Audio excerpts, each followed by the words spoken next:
CPI PM Shri വിഷയത്തിൽ ഗവൺമെന്റിന്റെ ഭാഗമായി നിന്നപ്പോൾ എടുത്ത സ്റ്റാൻഡ് വളരെ ക്ലിയർ ആണ്. എന്നാൽ വീഴ്ചകളും പോരായ്മകളും ഒക്കെ സ്വാഭാവികമായി സംഭവിക്കാം, വിമർശനങ്ങൾ ഉണ്ടാകാം. വിമർശനത്തിന് ആരും അതീതനുമല്ല. അപ്പോൾ പുതിയ ആളുകളെ പ്രൊമോട്ട് ചെയ്യുക എന്നുള്ളതാണ് ഏതൊരു രാഷ്ട്രീയ പ്രസ്ഥാനവും സ്വീകരിക്കേണ്ട കാര്യം. പുതിയ തലമുറയിലെ ആളുകളേക്ക് വളരെ പെട്ടെന്ന് കൊള്ളാവുന്ന പൊസിഷനിലേക്ക് കൊണ്ടുവന്ന് രണ്ടു പേരിലേക്ക് ഒതുക്കാൻ ശ്രമിക്കുകയാണോ പാർട്ടിയിൽ നിന്നുള്ള മനസ്സെന്താണെന്ന് അറിയാൻ പറ്റുന്നത് ബ്രാഞ്ച് സെക്രട്ടറിക്കും ബ്രാഞ്ചിലെ മെമ്പർമാർക്കുമാണ്. 26-ലെ ഇലക്ഷൻ, നിയമസഭ ഇലക്ഷൻ ഒരു ഷോക്ക് ട്രീറ്റ്മെന്റ് ആണ് LDFന് ഉണ്ടായിട്ടുള്ളത്. നമ്മോടൊപ്പം ഉള്ളത് CPIയുടെ ജില്ലാ എക്സിക്യൂട്ടീവ് മെമ്പർ വാറ്റുപുഴയുടെ മുൻ MLA എൽദോ അബ്രഹാമാണ്. നമസ്കാരം സാർ. നമസ്കാരം. നമുക്ക് വളരെ കുറഞ്ഞ സമയമാണ്. PM ശ്രീ വിഷയത്തിലേക്ക് താങ്കൾ വളരെ സജീവമായിട്ട് പ്രതിഷേധ പരിപാടികളിലൊക്കെയാണുള്ളത്. നമ്മുടെ വോക്സ് മീഡിയയുടെ ഏറ്റവും കൂടുതൽ നമ്മുടെ സഖാക്കളുടെയൊക്കെ ഒരു ക്വസ്റ്റ്യൻസ് വരുന്ന 2-3 കാര്യങ്ങളാണ് നമുക്ക് അറിയാനുള്ളത്. PM ശ്രീയിലേക്കൊക്കെ ഒന്ന് വരുന്നതിന് മുമ്പ് തന്നെ ഒരു CPIക്ക് ഒരു ഉപനേതാവിനെ കൊടുക്കുന്നതിന് ഇത്ര വൈകേണ്ട കാര്യമുണ്ടോ? ഇല്ല. CPIയുടെ സംസ്ഥാന കമ്മിറ്റിയുടെ സെക്രട്ടറി സഖാവ് ബിനോയ് വിശ്വം CPI ചർച്ചയ്ക്കകത്തും LDFനകത്തും ആവശ്യപ്പെട്ടിട്ടുള്ള ഒരു പ്രധാനപ്പെട്ട ആവശ്യങ്ങളിൽ ഒന്നാണ് CPIക്ക് ഈ പ്രതിപക്ഷത്തിരിക്കുമ്പോൾ തീർച്ചയായും പ്രതിപക്ഷ നേതാവ് സ്ഥാനം CPIM ആണ്, സഖാവ് പിണറായി വിജയനാണ്. ഉപനേതൃ പദവി അത് CPIക്ക് വേണമെന്ന ആവശ്യം ന്യായമാണത്. അതിൽ പ്രതിപക്ഷത്ത് നിന്നുകൊണ്ട് പ്രതിപക്ഷത്തിൻ്റെ കടമ നിർവഹിക്കുമ്പോൾ തീർച്ചയായിട്ടും പ്രതിപക്ഷത്തെ ഒരു മുഖ്യ രാഷ്ട്രീയ പ്രസ്ഥാനം എന്ന നിലയിൽ CPIക്ക് അർഹതപ്പെട്ടത് വേണം എന്ന ഡിമാൻഡാണ് CPIയുടെ. എന്തുകൊണ്ടായിരിക്കും വൈകുന്നത്? വൈകാൻ പാടില്ലാത്തതാണ്. ഇതൊക്കെ ഒരു 10 മിനിറ്റ് കൊണ്ട് തീരേണ്ട കാര്യമാണ്. ഇങ്ങനെ ഒരാവശ്യം CPI മുന്നിലേക്ക് വയ്ക്കുമ്പോൾ അത് ന്യായമാണ് എങ്കിൽ ആ ന്യായമായ കാര്യം CPI ഡിസ്കഷനിലോ അല്ലെങ്കിൽ LDFൻ്റെ സംസ്ഥാന നേതൃയോഗത്തിലോ വളരെ വേഗതയിൽ തീരുമാനിക്കേണ്ടതാണ്. വൈകുന്തോറും ജനങ്ങൾക്കിടയിലും പ്രവർത്തകർക്കിടയിലുമൊക്കെ സ്വാഭാവികമായും ഇതെന്തുകൊണ്ട് ഒരു അസ്വസ്ഥത, ഒരു അനൈക്യത്തിൻ്റെ ഒരു പ്രതീതി പൊതുജനങ്ങൾക്കിടയിൽ ഉണ്ടാകാൻ ഇടവരുള്ളൂ. അപ്പം അതുകൊണ്ട് CPIM അക്കാര്യത്തിൽ ഒരു കാർക്കശ്യമായ നിലപാട് മുൻകാലത്ത് സ്വീകരിച്ചിരുന്നത്. എപ്പോഴും എല്ലാ കാര്യവും മുൻകാലത്തല്ലല്ലോ, ഒരു പുതിയ കാലത്ത് പുതിയ രീതിക്കനുസരിച്ച് മാറ്റങ്ങൾ വരുത്താം. അതുകൊണ്ട് പണ്ട് ഇങ്ങനെയാണ് ചെയ്തുകൊണ്ടിരുന്നത്. അതുകൊണ്ട് ഇപ്പോൾ CPIക്ക് ഉപനേതൃ പദവി നൽകേണ്ട കാര്യമില്ല എന്ന് CPIM ആ നിലയ്ക്കുള്ള ഒരു സ്റ്റാൻഡ് എടുക്കേണ്ട ആവശ്യമില്ല. ഇപ്പോഴും ചില കാര്യങ്ങളിൽ ഒരു ശാഠ്യപിടുത്തം, ഒരു കടുംപിടുത്തം സഖാവ് പിണറായി, ഗോവിന്ദൻ മാഷ് ആ 2 പേരിലുണ്ട് എന്ന് സഖാക്കൾ തന്നെ വിലയിരുത്തുന്നുണ്ട്. നമ്മൾ സഖാക്കളുടെ ഈ വോക്സ് പോപ്പിൽ എടുക്കാൻ പോകുമ്പോൾ ഒക്കെ എങ്ങനെ താങ്കൾ നോക്കിക്കാണുന്നത്? ഒരു കടുംപിടുത്തം അതിനകത്ത് ഇപ്പോൾ സഖാവ് പിണറായി വിജയനും സഖാവ് ഗോവിന്ദൻ മാസ്റ്ററും ഒക്കെ അവരെല്ലാം CPIMൻ്റെ ഇടതുപക്ഷത്തിൻ്റെയും ആദരണീയരായിട്ടുള്ള നേതാക്കളാണ്, തർക്കമില്ല.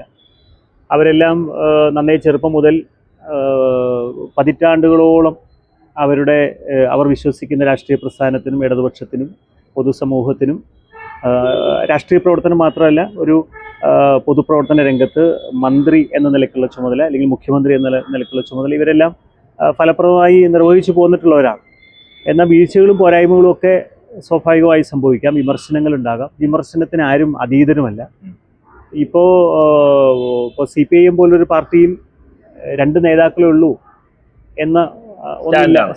അതങ്ങനെ ഇല്ല, വാസ്തവത്തിൽ അങ്ങനെ കാണാൻ പറ്റില്ല. CPIMന് ഇപ്പോഴും അതിൻ്റെ ജൂനിയർ കോമ്രേഡ്സ്, തൊട്ട് പിറകെ വരുന്ന കോമ്രേഡ്സ്, നിരവധിയായിട്ടുള്ള നേതാക്കൾ CPIMന് ഇപ്പോഴും പുറകിൽ നിരയിൽ ഇഷ്ടം പോലെ ഉണ്ട്.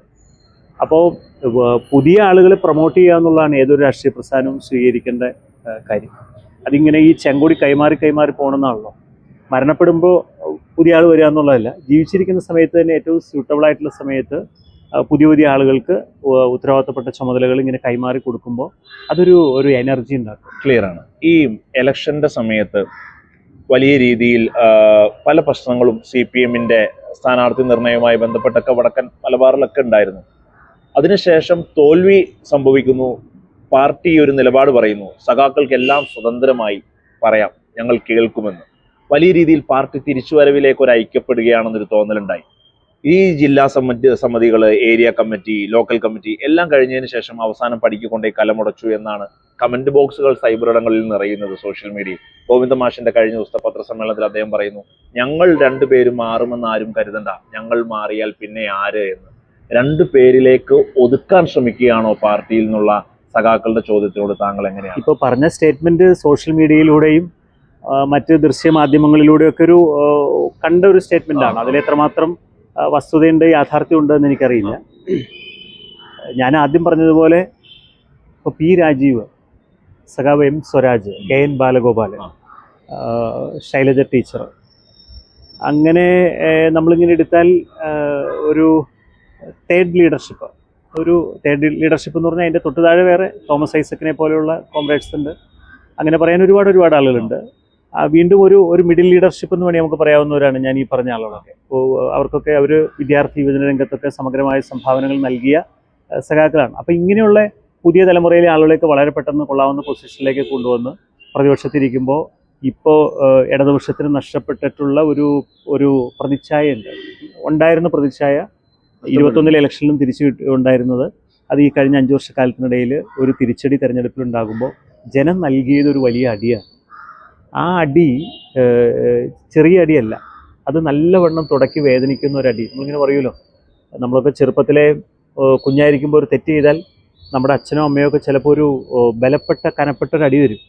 അടി ഒരു ഷോക്കായിരിക്കും, അത് എന്നും ജീവിതത്തിൽ ഓർത്തിരിക്കും. ആ അടിയിൽ നിന്ന് പാഠം നമ്മൾ ഉൾക്കൊണ്ട് തിരിച്ചു വരാൻ പറ്റും. അതെ, നമ്മൾ പറയുമല്ലോ, അന്നത്തെ ഒരു അടി മറക്കില്ല എന്ന് പറയില്ലേ. എന്ന് പറഞ്ഞാൽ ഈ 26 ഇലക്ഷൻ, നിയമസഭ ഇലക്ഷൻ ഒരു ഷോക്ക് ട്രീറ്റ്മെൻറ്റാണ് LDF ഉണ്ടായിട്ടുള്ളത്. അപ്പോൾ ആ ഷോക്ക് ട്രീറ്റ്മെൻറ്റ് നൽകുമ്പോൾ അതിന് എന്തെങ്കിലും കാരണം ഉണ്ടാവും. ഒരു കാരണമല്ല, ഒരുപാട് കാരണങ്ങളുണ്ട്. അത് ജനങ്ങൾ തീരുമാനിച്ചു. കേരളത്തിൽ ഇടതുപക്ഷത്തിന് നല്ലൊരു അടി കൊടുക്കാൻ തീരുമാനിച്ചു. അതിൻ്റെ ഒരു എഫക്റ്റ് ഇപ്പോഴും ഉണ്ട്. അപ്പോൾ ഇടതുപക്ഷം തിരിച്ചു വരണമെങ്കിൽ ആവശ്യമായിട്ടുള്ള പുനഃസംഘടനകൾ, തോൽവിയുടെ ഉത്തരവാദിത്തം, റെസ്പോൺസിബിലിറ്റി ഏറ്റെടുത്ത് പിന്നെ ചില ചുമതലകൾ പുതിയ ആളുകൾക്ക് കൈമാറുക.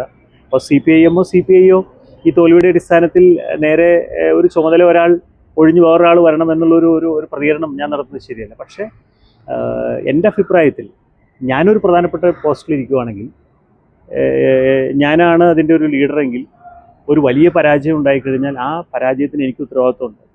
അപ്പോൾ ആ ഉത്തരവാദിത്വം ഉള്ളപ്പോൾ നമ്മൾ എന്ത് ചെയ്യണം? ആ ഉത്തരവാദിത്വം ഉള്ളപ്പോൾ പുതിയ ആളെ ഫ്രഷായി ഏൽപ്പിച്ചു കൊടുക്കണം. എനിക്ക് പിന്നെ തിരിച്ചു വരാം, പിന്നീട് എപ്പോഴെങ്കിലും ഏൽപ്പിച്ചു കൊടുത്ത് നമ്മൾ പാർട്ടി പ്രവർത്തനം അവസാനിപ്പിക്കുകയല്ലോ. ആ പാർട്ടി പ്രവർത്തനം അവസാനിപ്പിക്കുകയല്ല, നമ്മൾ വീണ്ടും സജീവമായി നിൽക്കുകയും ഒരു പുതിയ മുഖങ്ങളെ നമ്മളെപ്പോഴും അവതരിപ്പിക്കണം. ആ പുതിയ മുഖത്തേക്ക് അവതരിപ്പിച്ച് വരേണ്ടതുണ്ട്.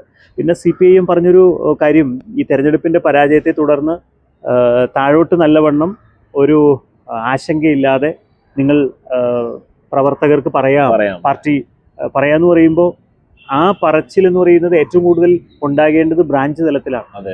ഗ്രാസ് റൂട്ട് ലെവലിലുള്ള ജനങ്ങളുടെ മനസ്സെന്താണെന്ന് അറിയാൻ പറ്റുന്നത് ബ്രാഞ്ച് സെക്രട്ടറിക്കും ബ്രാഞ്ചിലെ മെമ്പർമാർക്കുമാണ്. അവർ ജനങ്ങളുമായി ഇഴുകി ചേർന്ന് നടക്കുമ്പോൾ ജനങ്ങൾ ഈ തെരഞ്ഞെടുപ്പിൻ്റെ സമയത്ത് മാത്രമല്ല, തെരഞ്ഞെടുപ്പിന് മുൻപുള്ള കാലയളവിലും ഇടതുപക്ഷ ജനാധിപത്യ മുന്നണി സർക്കാരിൻ്റെ ഭാഗത്തു നിന്ന് അല്ലെങ്കിൽ ഗവൺമെൻറ്റിൻ്റെ പ്രവർത്തനങ്ങളെക്കുറിച്ച് ജനങ്ങൾക്കുള്ള അഭിപ്രായങ്ങളുണ്ട്. അപ്പോൾ അത് ഗ്രാസ് റൂട്ട് ലെവലിൽ പോകുന്ന താഴെയുള്ളവരാണ് കൂടുതലും. ഉപരിഘടകങ്ങളിലുള്ള നേതാക്കന്മാർ ഇപ്പോൾ താഴോട്ട് അധികം ഇറങ്ങാറില്ല. ഈ തെരഞ്ഞെടുപ്പിൻ്റെയൊക്കെ ഒരു പ്രധാനപ്പെട്ട തോൽവിക്ക് കാരണം ഇടതുപക്ഷ ജനാധിപത്യ മുന്നണിയുടെ ഇരു രാഷ്ട്രീയ പ്രസ്ഥാനങ്ങളുടെയും CPIയുടെയും ഒക്കെ ആണെങ്കിൽ ഉയർന്ന ഘടകങ്ങളിലുള്ള നേതാക്കൾ ഇപ്പോൾ താഴോട്ട് പോകുന്നില്ല. അപ്പോൾ മേളിലിരുന്നിട്ട് നമ്മൾ ആഹ്വാനം ചെയ്തിട്ട് കാര്യമില്ല. മേളിലിരിക്കുന്നവർ താഴെ പോയി ഫീൽഡിൽ ഇറങ്ങി ജനങ്ങളുമായി ചേർന്ന് അവരുടെ വിഷയങ്ങളൊക്കെ ഇടപെടണം. ചെറിയ കാര്യമായിരിക്കും. ആ ചെറിയ കാര്യത്തിൽ ഉയർന്ന ഘടകത്തിലുള്ള ഒരാൾ ഇടപെട്ടു എന്നുള്ളത് കുഴപ്പമില്ല. താഴോട്ട് ഇറങ്ങിച്ചെന്ന് അവരുടെ സുഖത്തിലും ദുഃഖത്തിലും ഒക്കെ പങ്കുചേർന്ന് ഇഴുകിച്ചേർന്ന് പ്രവർത്തിക്കണം. അതില്ലാതെ പോയത് പഴയ ട്രഡീഷൻ നഷ്ടപ്പെട്ടു. അതൊരു പ്രധാനപ്പെട്ട വിഷയമാണ്. ഇനി ഇപ്പോഴാണെങ്കിലും ട്രെൻഡ് എന്താണ് താഴെയുള്ളതെന്ന് അറിയാൻ പറ്റുന്നത് ബ്രാഞ്ചിലെ സഖാക്കൾക്കാണ്. അപ്പോൾ ആ ബ്രാഞ്ചിലെ സഖാക്കളുടെ അഭിപ്രായം സ്റ്റേറ്റ് വൈഡ് CPIയും ഒക്കെ അത് സമാഹരിക്കാൻ വേണ്ടി തീരുമാനിച്ചാൽ ഈ തെരഞ്ഞെടുപ്പിൻ്റെ തോൽവിയുടെ ഒരു യഥാർത്ഥ കാരണം കണ്ടെത്താൻ പറ്റും.